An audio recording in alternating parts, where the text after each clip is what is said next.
Kwa majina naitwa Rahab Kurunoi.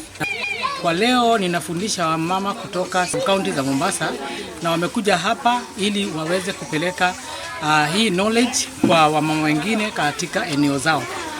Funzo lenyewe ni kuhusu makaa, naye ni makaa ambayo inaitwa briquette, charcoal briquette. Na kwa nini tunafundisha kuhusu charcoal briquette? Ni kwa sababu makaa imekuwa inapunguza miti inakatwa, na kwa hivyo hali ya hewa imebadilika.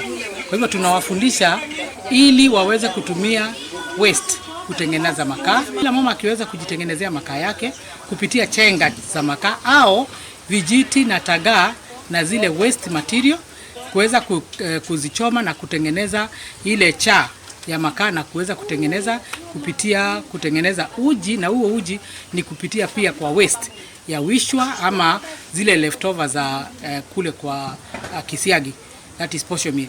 Wanatengeneza uji na kutumia also chenga ndogo za mbao ambao ni sawdust, wakichanganya pamoja, na ndio leo unaona tumetengeneza charcoal briquette.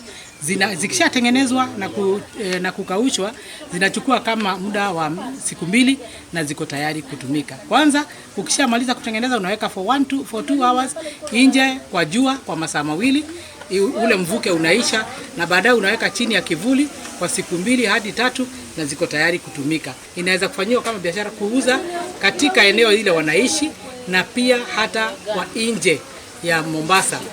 Kwa hivyo itawaletea pesa kupitia kuuza na itawapunguzia gharama katika nyumba zao, na hapo tutaona livelihood zitabadilisha sana. If you want to come and practice here, just come to the office ama piga simu useme leo nataka kwenda kwa machine.